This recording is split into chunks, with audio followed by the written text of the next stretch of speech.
দুনিয়ার এই ব্যস্ততার ভিতর দিয়ে আমরা যদি মনে করি যে আমি শুধুই দুনিয়া, ভালো মন্দ, লাভ লোকসান, চাওয়া পাওয়া, প্রাপ্তি অপ্রাপ্তি, মনের চাহিদা পূরণ, সবকিছু শুধু দুনিয়া ভাইয়া, বাবা তো আখিরাত কার জন্য?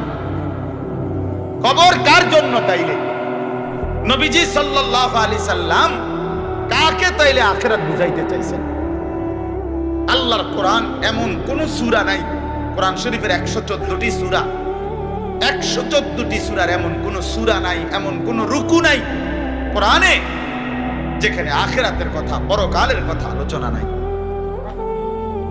এই পরিমাণ আল্লাহ তাআলা আখিরাত, আখিরাত, পরকাল, পুনরুত্থান, হাসরের মাঠ, এগুলো আল্লাহ তাআলা এতবার বলছেন, অস্বীকার করার, পাশ কাটার কোন সুযোগ নেই।